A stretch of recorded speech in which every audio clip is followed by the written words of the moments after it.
ఆయన ఒకప్పుడు అమ్మవారిని మోహించాడు. వాడు ఎందుకు మోహించాడు అంటే వాడి చావు వాడు తెచ్చుకోవడానికి మోహించాడు. అందుకే ఆవిడ మహిషాసుర మర్దని. అర్థం లేని కామం అణిగిపోయి ధర్మబద్ధమైన కామం కలగాలంటే ఆవిడ పాదం పట్టుకోవాలి. ఆయన చతుర్ముఖ బ్రహ్మగారిని నాకు చావు లేకుండా వరం ఇమ్మని అడిగాడు అంధకాసురుడు. ఆయన అన్నాడు అలా కుదరదు, ఎవరైనా గిట్టవలసింది. ఇంకొక మాట అడుగన్నాడు. ఆయన అన్నాడు, ఏ ఆడదాన్ని చూసేటప్పటికి 3 లోకములు అమ్మా అని పిలుస్తాయో, ఏ ఆడదాన్ని ఎవ్వడూ నేను మగవాణ్ణన్న భావనతో కామించడో, ఏ ఆడదాన్ని కామించిన కారణానికి నేను చచ్చిపోతానో అలాంటి ఆడదాని యందు నాకు అనురక్తి కలిగితే చచ్చిపోయేటట్టు అనుగ్రహించాను. తథాస్తు అన్నాడు. ఎవరావిడ? లోకజనని. వాగర్ధ విపసంపృప్తౌ వాగర్ధ ప్రతిపత్తయే జగత పితరౌ వందే పార్వతీ పరమేశ్వరౌ. హిమవత్ పర్వతంలో ఆ తల్లి శంకరుడు తనలో తాను రమిస్తూ తపస్సులో ఉండగా పరిచర్య చేస్తోంది. బుద్ధి వక్రించింది. బుద్ధి కర్మానుసారిణి. నాశనమయ్యే కాలానికి అలాంటి బుద్ధులు పుడతాయి. ఎవడో మంత్రి ఒకడు చూశాడు, బహుసుందరాంగి పరమశివుడికి పరిచర్య చేస్తోంది. ఆయన తపస్సులో ఉన్నాడు. ఆయనకెందుకు అటువంటి ఆడది, నువ్వు గ్రహించు. వెంటనే రాయబారం పంపాడు, నిన్ను భార్యగా స్వీకరిస్తానని. అమ్మవారు ధూర్తుడా, ఇది నీ మరణానికి కారణమవుతుందిరా అంది. వాడు వినలేదు. ఆఖరికి పరమశివుడి మీద యుద్ధానికి వెళ్ళాడు. అంధకాసురుడు అంటే ఎంత గొప్పవాడో తెలుసా? నందీశ్వరుడు ఓడిపోయాడు, వీరభద్రుడు ఓడిపోయాడు ఆయనతో యుద్ధంలో. ఓడిపోతే పరమశివుడు కళ్ళు తెరిచాడు. ఏమిట్రా అల్లరి అన్నాడు. పార్వతీదేవిని మోహించేటండి వీడు, పెళ్లి చేసుకుంటాట్టు వచ్చాడన్నారు. ఎంత ధూర్తమైన కోరికరా, ఇప్పుడు నేను తపస్సులోంచి లేచి వీడితో నాకు యుద్ధం ఏమిటి అని ఆ పక్కనున్న త్రిశూలం చేసి ఇలా అన్నాడు. వాడు దానికి పొడుచుకుపోయాడు. తీసి పక్కన పెట్టి ఆయన మళ్ళీ తపస్సు చేసుకున్నాడు. ఇప్పుడు వాడు ఒంట్లో ఉన్న నెత్తురంతా కారిపోయింది. కారిపోయిన తర్వాత సామగానం చేశాడు, సామవేదం పలికాడు. త్యాగరాజస్వామి అంటారు కదా, నాదతను మనిషం శంకరం నమామి మే మనసా శిరసా. ఎవరు ఆ నాదతను మనిషం శంకరం అంటే, మోదకర నిగమోత్తమ సామవేద సారం వారం వారం అంటారు. మోదకర సంతోషపెట్టగలిగినటువంటి నిగమోత్తమ సామవేద సారం వారం వారం. వారం వారం అంటే 7 రోజులకోసారని కాదు, అస్తమానం అస్తమానం అని. వారం వారం ఎవరికి నమస్కారం చేస్తాను అంటే, మనస్సుకి శాంతినివ్వగలిగినటువంటి సామవేదము ఎదురుగుండా రాశీభూతమైతే అదే శంకరుడు. నాదతను మనిషం శంకరం. ఆయన శరీరమే నాదము. అటువంటి శంకరుడికి నమామి మే మనసా శిరసా, నేను మనస్సుతో శిరస్సుతో నమస్కరించుతున్నాను అంటారు త్యాగరాజస్వామి. అటువంటిది ఆ సంగీతం, ఆ స్వరాలు కూడా ఆయన ముఖాల్లోంచి వచ్చినవే. అందుకే సత్యోజాతాది పంచవక్త్రజ వర సరిగమని విద్యాలోలం విదలిత కాలం విమల హృదయ త్యాగరాజ పాలం నాదతను మనిషం శంకరం నమామి మే మనసా శిరసా. సద్యోజాతాది పంచవక్త్రజ వర సరిగమని విద్యాలోలం. స రి గ మ ప ద ని అనబడేటటువంటి 7 స్వరములు సద్యోజాత అఘోర తత్పురుష వామదేవ ఈశానములనేటటువంటి ఏ శంకరుని యొక్క 5 ముఖములలోంచి వస్తే సంగీతమైందో సామవేదమైందో, అటువంటి మళ్లీ ఈ స్వరముల చేత లోలుడై సంతోషించేటటువంటి శంకరుడికి మనసా శిరస కీర్తన చేత వాక్కుతో నమస్కరించుతున్నాను అంటారు త్యాగరాజస్వామి. అలా వెనక్కి రండి. ఈ అంధకాసురుణ్ణి త్రిశూలం పెట్టి పొడిచి అక్కడ పెడితే వాడి శరీరంలో నెత్తురంతా ఓడిపోయిన తర్వాత వాడి మదం పోయింది. పోయి సామగానం చేశాడు శంకరుడి మీద. ఆయన సంతోషించాడు. అలా అంధకాసురుడు ఏ దోషం చేశాడో అటువంటి దోషం ఒకప్పుడు బ్రహ్మగారు చేశాడు. చేస్తే పరమశివుడు చూశాడు, గమనించాడు. ఓహో 5 ముఖాలున్నాయి అనుకుంటున్నాడు బ్రహ్మగారు. ఒకప్పుడు బ్రహ్మగారికి 5 ముఖాలుండేవి, పరమశివుడికి 5 ముఖాలు. ఏమిటి తేడా, నాకు ఆయనకి ఇద్దరికి 5 ముఖాలేగా. అందుకని కించిత్ చూడకూడని చూపు ఒకటి చూశాడు ఒకనొక సందర్భంలో. ఇప్పుడు దానికి ప్రసక్తి ఎందుకు? శంకరుడు ఆలోచించాడు, ఓహో 5 తలకాయలు నాకు, 5 తలకాయలు ఆయనకి ఇదే లెక్క కట్టుకున్నాడు అని, నువ్వెంతటి వాడివో ఇప్పుడు చూస్తానని ఇలా గిల్లేశాడు. పెద్ద కష్టపడలా, చతుర్ముఖ బ్రహ్మగారితో పెద్ద యుద్ధం ఏం చేయలే. ఆహా అని ఇలా చూశాడు. చూడకూడని చూపు చూశావే అని ఇలా గిల్లాడు. అందుకే అమ్మవారి పట్ల ఒక్కసారి చూడకూడని చూపు చూసినా అలా చూసిన వాడని తెలిసిపోతుంది. ఎందుకో తెలుసా? కుబేరుడికి మెల్లకన్ను అందుకే వచ్చింది. అందరూ మామూలుగా ఉంటే కుబేరుడు ఒక్కడు మెల్లకన్నుతో ఉంటాడు. ఎందుకుని అంటే ఒకప్పుడు అమ్మవారిని చూడకూడని చూపు చూశాడు. చూసినందుకు కన్ను మెల్లయింది. కాబట్టి నకేభ్య సంత్రస్యన్ ప్రథమ మథనాదంధకరిపో ఆయన తక్కన తలకాయ గిల్లేశాడు. ఇప్పుడు ఏమండి యుద్ధం చేస్తే ఏదో ఓ 2-3 నెలలు యుద్ధం జరిగి ఇద్దరి మధ్య పెద్ద యుద్ధం అయితే ఓ తల తెంపాడు అనుకోండి, ఇంకా రెండో తల తెంపడానికి మళ్ళీ ఇంకో 2-3 నెలలు పడుతుంది యుద్ధం. కానీ ఆయన ఏం పెద్ద యుద్ధం చేయలేదు, ఇలా అన్నాడు. ఇలా అన్నవాడు ఊరుకుంటాడని ఏమి నమ్మకం? మళ్ళీ ఇంకోటి ఇలా అంటే అది శంకరాచార్యుల వారి కవిత్వంలో గొప్పతనం. ఎక్కడ చెప్పరు బ్రహ్మగారు ఏం దోషం చేశారో. అంధకాసురుడి విషయం చెప్పి అలా అని ఊరుకున్నారు. నేను అలాగే చెప్పాలి, అంతేగాని ఇంకంతకన్నా ముందుకు నేను వెళ్ళకూడదు. శంకరులు ఎలా చెప్పారో అలాగే చెప్పాలి. కాబట్టి నకేభ్య సంత్రస్యన్ ప్రథమ మథనాదంధకరిపో ఇలా గిల్లేసినప్పుడమ్మా ఇలా పొడవడం యుద్ధం కాదుగా. ఇలా అన్నవాడు మళ్ళీ ఇలా ఇలా ఇలా అన్నాడు అనుకోండి, 5 తలకాయలు పోతాయి. అందుకని ఒక తలకాయ ఇలా గిల్లేగానే ఆయనకు అర్థమైంది ఆయన ఎంత శక్తివంతుడో. ఒరే యుద్ధం కాదురా, గిల్లే వదలు పారేస్తాడంతే గోళ్లతో. అమ్మ బాబోయ్ ఇప్పుడు ఎవరు నాకు రక్షణ అని చూశాట. చూసేటప్పటికి ఎవరు కనపడ్డారంటే మృణాళీ మృద్వీనాం తవ భుజలతానాం చతసృణాం. తామర తీగ ఇలా వచ్చి చివర తామర పువ్వు పూస్తుంది. అలా అమ్మవారి చేతులు ఇలా తామర తీగల్లా ఉంటే ఈ చివర అమ్మవారి చెయ్యి తామర పువ్వులా ఉందిట. వెంటనే బ్రహ్మగారికి అమ్మవారికి ఉన్నటువంటి ఒక సంబంధం అర్థమయ్యేటట్టుగా తలెత్తి చూశాట. ఏమిటది? సరసిజ భవస్తౌతి వదనై. అది శంకరుల యొక్క వాంగ్మయం అంటే అలా ఉంటుంది. అమ్మా నీ చెయ్యి తామర పువ్వులో ఉంది, నేను తామర పువ్వులోంచి పుట్టాను. మన ఇద్దరికీ ఓ అనుబంధం ఉంది కదా, మన ఇద్దరిది తామర పువ్వు సంబంధం. నీ చెయ్యి తామర పువ్వు అయితే నేను తామర పువ్వులోంచి పుడితే నీకు కొడుకు లాంటి వాడిని కాను, బిడ్డను రక్షించుకోవద్దు. నాన్నగారు గిల్లి పారేశారో తలకాయ మిగిలిన కూడా గిల్లేస్తాడో ఏమిటో అని ఆయన ఏం చేశాడంటేట సరసిజభవస్తౌతి వదనై చతుర్నాం శీర్షాణం సమమభయహస్తార్పణ ధియా. అమ్మవారు చతుర్బాహువులతో ఉంటుంది కదా. ఈ 4 తలకాయలు అమ్మవారి 4 చేతుల కింద పెట్టేశాట. గబగబా పెట్టేసి కూర్చున్నాడు. శంకరుడు ఒకటి గిల్లి చూశాడు. ఏవి? 4 తలకాయల మీద అమ్మవారి 4 చేతులు ఉన్నాయి. నవ్వి చేతి ఇలా తీసేశాడు. మిగిలే 4 తలకాయలు. అమ్మా నీ రక్షణ అటువంటిది. ఏం అడగలేదు బ్రహ్మగారు. అమ్మా తామర పువ్వులోంచి పుట్టాను, నీ చేయి తామర పువ్వు అమ్మా అన్నట్టుగా ఇలా చూశాడు. అర్థం చేసుకుంది. 4 తలకాయల మీద 4 చేతులు ఎట్టింది. అంతే ఊరుకున్నాడు శంకరుడు. 4 తలకాయలు మిగిలి. ఎంత రక్షణ శక్తి అమ్మా నీది. బ్రహ్మగారిని అలా రక్షించావు కదమ్మా, లేకపోతే ఉండునా? లేకపోతే ఓ తలకాయ ఉండునో 2 తలకాయలు ఉండునో? ఎంత అనుగ్రహించావమ్మా నిజంగా. ఎంత వాత్సల్యమమ్మా నీది, ఎంత కారుణ్యమమ్మా నీది. చెప్పకుండా చెప్తారు శంకర భగవత్పాదులు అని అమ్మవారికి నమస్కారం చేసి అమ్మా పొరపాటు అయిపోయింది తల్లి అని వేళ్లు విరుచుకున్నాడు. ఎంత తప్పు చేశానమ్మా. తామర పువ్వుని నీ చేత్తో పోల్చానా? నీ చేతి చివర్లు ఎంత అందంగా ఉంటాయి. అసలు ఈ చేతి చివరి భాగాలు ఎర్రటి ప్రకాశంతో అంత అందంగా ఉంటాయే. తామర పువ్వు చివరికి నీ చేతికి ఎక్కడమ్మా సామ్యం? ఎలా వానేశానమ్మా పొరపాటున? తామర పువ్వులా ఉంది నీ చెయ్యి, పైన ఈ చేతి భాగం అంతానేమో తీగలా ఉంది అన్నానే అని వెంటనే మళ్ళీ అన్నారు. కాదు కాదమ్మా, లక్ష్మీదేవి తామర పువ్వులో కూర్చుంటుంది కదూ. కూర్చున్న తల్లి ఏం చేస్తుంది?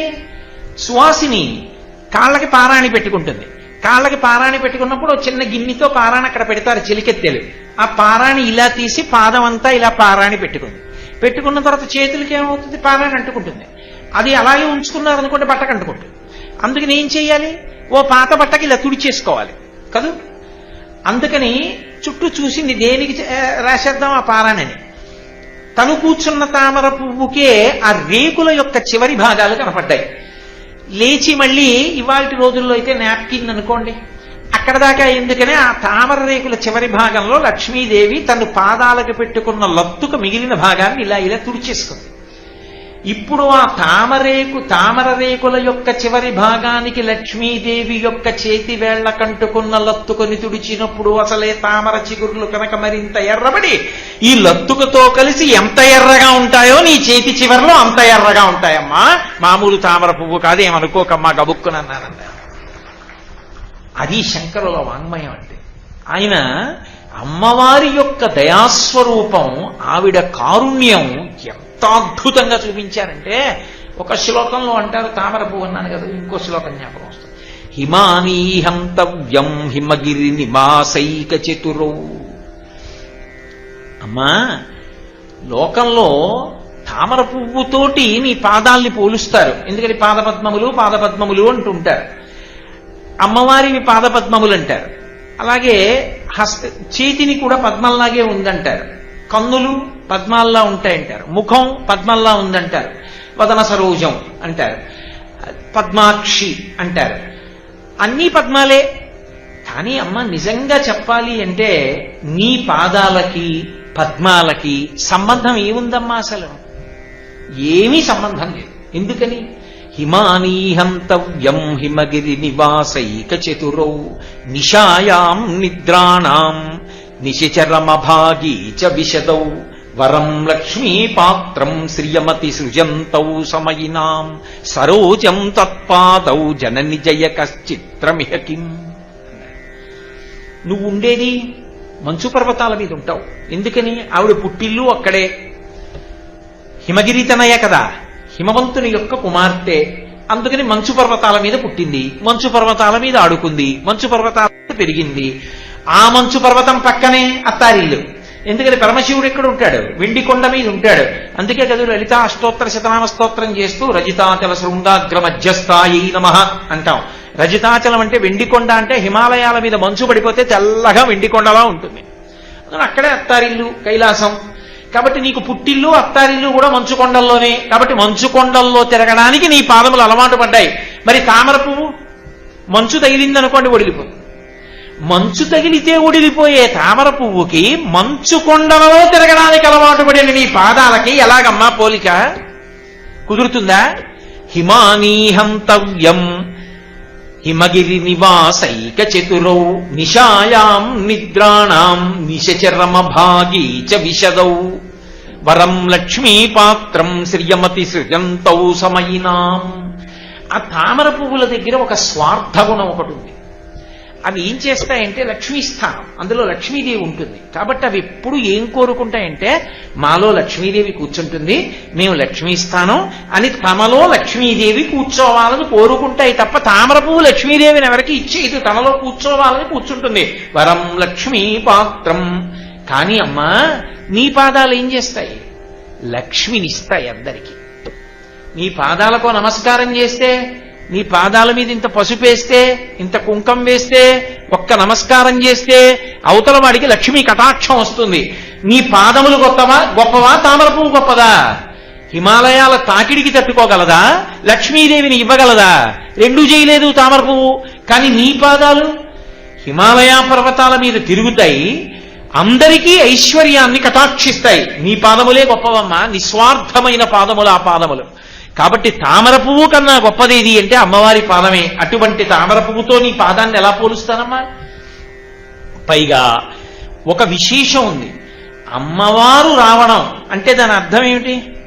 అమ్మవారు పాదం పెట్టడం అనేనా? చాలా మంది ఓ మాట అంటుంటారు, అయ్యా మీరు ఒక్కసారి మీ పాదం మా ఇంట్లో పెట్టాలంటారు. నన్ను కాదు, పెద్దల్ని నేను అంటున్నది. పెద్దలైన వారిని, అయ్యా మా ఇంట్లో పాదం పెట్టాలి మీరు ఒక్కసారి అంటారు. మా ఇంట్లో మీ పాదం పెట్టాలంటే దాని ఉద్దేశం ఏంటి? ఓసారి అలా కాలిట్టి వెళ్ళిపోమ్మనే అంటే మీరు రావాలని, మీరు మా ఇంటికి రండి అనడానికి మేము ఎంత ఆర్తితో కోరుకుంటున్నామంటే, మీరు ఒక్కసారి మీ పాదం పెట్టాలంటే అలా వచ్చి కూర్చుని వెళ్ళిపోండి చాలు, మాకు సంతోషం, ఆయన మా ఇంటికి వచ్చారు అని మేము చెప్పుకు మురిసిపోతాం, రండి మా ఇంటికి అని అడగడానికి ఒక్కసారి పాదం పెట్టండి అంటారు. ఒక్కసారి పాదం పెట్టండి అంటే అలాగే వస్తానండి అంటారు అవతల వాళ్ళు. అబ్బో చాలా కార్యక్రమాలు ఒత్తిడండి, ఏమనుకోకండి ఇంకొకసారి చూద్దాం, రావడం కుదరదు ఈసారి అంటాడు. అంత ప్రేమగా పిలిచాడని తెలీదా? తెలుసు. కానీ రావడం కుదురుతుందా? కుదరదు. ఏదో ఊరెవరో ఒక ఆయన ఓ పని మీద వెళ్ళాడు అనుకోండి, 200 ఇళ్ల వాళ్ళు, అయ్యా ఒక్కసారి మా ఇంట్లో పాదం పెట్టండి అంటే వెళ్ళగలడా? వెళ్ళడు. కానీ అమ్మవారు మా ఇంట్లో పాదం పెట్టమ్మా అని మనం అడగక్కర్లేదు. మనసులో ఒక్కసారి పరవశంతో నమస్కరిస్తే చాలు, అక్కడి నుంచి ఇక్కడికి క్షణంలో పరిగెత్తుకొస్తుంది. క్షణం కూడా అక్కర్లేదు, ఆవిడ వెంటనే వచ్చి రక్షిస్తుంది. తామరపువ్వు వస్తుందా? తామరపువ్వుని తలుచుకున్న నమస్కారం పెడితే కొలంలోంచి ఎగిరొచ్చి మన దగ్గర కూర్చుంటుందా? ఆర్తత్రాణపరాయణి అయి తలుచుకున్న మాంత్రం చేత పరిగెత్తుకొచ్చేవి నీ పాదాలు. ఒకరింటికి రెండిళ్లకి కాదు, ఎన్ని కోట్ల ఇళ్లలోకో ఎన్ని కోట్ల హృదయాలలోకో వస్తాయి నీ పాదాలు. అవి వచ్చినంత మాత్రం చేత అవి ఇవ్వలేనివి లేవు. ఒక్క తామర పువ్వు వచ్చి ఏం చేస్తుందమ్మా? నీ పాదపద్మాలని పద్మాలకి నీ పాదాలకి పోలిక ఎలా వేయనమ్మా? కుదురుతుందా? ఒక్కనాటికి కుదరదు. అమ్మా, నీ పాదములే లోకములో, అవి సర్వశరణ్యములు. అందరూ నీ పాదములకు శరణు కోరవలసిందే.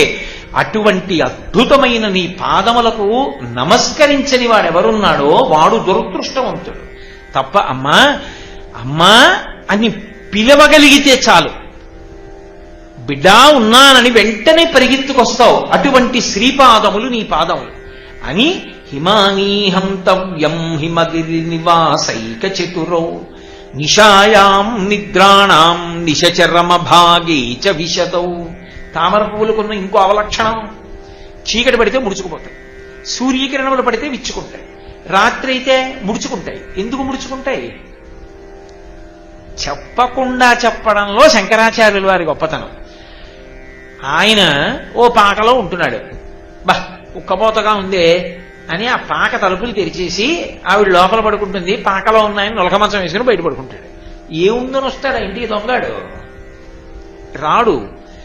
బాగా తలుపులు వేసి లోపల కూడా ఓ ఇనప తలుపు వేసి ఇంటి చుట్టూ ఇనప కంచెట్టి 10 మంది నేను పడుకుంటాను నువ్వు తెలివిగా ఉండని 4 కుక్కలను వదిలి ఎవరు పడుకుంటాడు? తన ఇంట్లో చాలా ఉందని తనకే ఉండాలి, ఎవరికి ఇవ్వకూడదనుకున్నవాడేది అలా పెట్టుకుంటాడు. అమ్మా, రాత్రి ఇలా మూసుకుని పొద్దున్నైతే విచ్చుకునేవి తామర పువ్వులంటే లక్ష్మీదేవి తమలోనే ఉండాలని దాచుకునే లక్షణం వాటిది, అనుగ్రహించి ఇచ్చే లక్షణం నీ పాదానిది. అదెంత స్వార్థం, నువ్వెంత త్యాగమయివి పోల్సన పద్మాలతో. కాబట్టి నిశాయాం నిద్రాణాం, చీకటి పడిపోతే పడుకుంటాయి తలుపులు మూసేసుకుని, మామూలుగా కాదు. నిద్రాణాం, నిద్రపోయింది అదేం రక్షిస్తుంది రాత్రి. నిశచరమ భాగేచ, నిశ అంటే చీకటి, చీకటి యొక్క చివరి భాగంలో అంటే తెల్లవారకట్ట మళ్ళీ సూర్యకిరణాలు పడితే విషదౌ ఇచ్చుకుంటాయి. నువ్వు అలా రాత్రి నిద్రపోయానరా ఏమనుకోకు, నువ్వు పిలిస్తే నాకు వినపడలేదు అంటావా? ఏ క్షణంలో నిన్ను పిలిచినా సరే ఉన్నానని పరిగెత్తుకొస్తావు, వచ్చి రక్షిస్తావు. అటువంటి దానివి నువ్వు. రాత్రి నిద్రపోయి సూర్యోదయానికి మేల్కొనేది అది. తలుపులు మూసుకునే లక్షణం ఉన్నది దానికి, లోపల లక్ష్మిని దాచుకునే లక్షణం ఉన్నది దానికి. ఎప్పుడు ఎవడు పిలుస్తాడా ఇచ్చేద్దామని చూసేటటువంటి పాదములు నీవి. అంటాను కానీ అమ్మా ఏదో పాదపద్మాలు అంటాం కానీ అమ్మా నిజంగా పద్మంతో నీ పాదాన్ని పోలిస్తే నీ పాదాన్ని అవమానం చేసినట్టు కాదమ్మా. కాబట్టి సరోజం తత్పాదౌ జనని జయ కశ్చిత్రమిహ కిం. సరోజం పద్మం నీ పాదాల ముందు ఎలా నిలబడుతుందమ్మా? ఎలా గెలిచాన్ని నిలబడుతుంది? అసలు పోలికేది సమానంగా? సమాన ధర్మం ఏది? ఓడిపోయిందమ్మా పద్మం అని నేను ఇంక అననమ్మా, పాదపద్మాలు అనను. పద్మం ఎక్కడ, నీ పాదం ఎక్కడ తల్లి? మరి శంకరులు ఎందుకు అసలు పాదపద్మాలని ప్రయోగం చేయడం అస్తమానం అంటే దానికి ఒక రహస్యం ఉంది. పద్మము ఎక్కడ ఉన్నదో అక్కడికి భృంగము వెడుతుంది. భృంగం అంటే తుమ్మెద, దానికి 6 కాళ్ళు ఉంటాయి. ఎందుకని షట్పది అని పిలుస్తారు సంస్కృతంలో. షట్పది అంటే 6 కాళ్ళు ఉన్నది భృంగము. భృంగము ఎక్కడ తామర ఉందో వెతుక్కుని అక్కడికి వెళ్లి దాని మీద వాలి అందులో ఉన్న తేనె తాగుతుంది. పద్మమంత గొప్పదని, పద్మంలో తేనె ఉందని పక్కన ఉన్న వాటికి కూడా తెలియదు. సరోవరంలో పద్మం పెరగడం మొదలెట్టి మొగ్గగా ఉన్నప్పుడు దాని పక్కన కప్ప, పీత, చాప ఇవన్నీ ఉంటాయి, కానీ వాటికి పద్మంలో తేనె ఉంటుందని తెలియదు. పక్కన అరణ్యంలో ఉన్నటువంటి భృంగానికి తెలుసు, అది ఎగురుతూ వస్తుంది. వచ్చి దీని మీద వాలి సారగ్రాహి అయి తేనె తాగుతుంది. అలా భగవంతుడు తుమ్మెద రూపంలో వస్తాడు. అదే మల్లికార్జునుడు. ఆవిడ భ్రమరాంబ. భ్రమరాంబ అంటే తుమ్మెద రూపంలో ఉంటుంది. తుమ్మెద రూపంలో ఆడతుమ్మెద ఆవిడైతే మనుష్యుడో దేవుడో ఎలా భర్త అవుతాడు? మగ తుమ్మెద, గండు తుమ్మెద ఆవిడికి భర్త. వాళ్ళిద్దరూ తుమ్మెదల రూపంలో వస్తారు. ఎవరి దగ్గరికి వస్తారు? ఎవరి హృదయ పద్మమునందు భక్తి అన్న తేనె ఉన్నదో, మనస్సు, 5 ఇంద్రియములు, కళ్ళు, ముక్కు, చెవి, నాలుక, చర్మము, మనసు, ఈ 6 ఎప్పుడు భగవంతుని యొక్క అవయవాల్లో దేన్ని చూస్తే దాన్నే మురిసిపోతూ చూసి నిలబడిపోయి, ఆ అవయవం మీద చేతి వంక చేసి చూస్తే హస్తార విందాం, ముఖం వంక చూస్తే ముఖార విందాం, పాదాల వంక చూస్తే పాదార విందాం, కళ్ళ వంక చూస్తే నయనార విందాం, ఎక్కడ చూస్తే అదే అరవిందం, పద్మం. ఆ పద్మం మీద ఈ 6 వెళ్ళి నిలబడిపోయి ఆయనలో ఉన్నటువంటి ఆ ఆనందాన్ని గ్రహిస్తూ ఆ సమాధి స్థితిలో ఉండిపోతాడో అటువంటి భక్తుడు తుమ్మెదలాంటివాడు కాదు.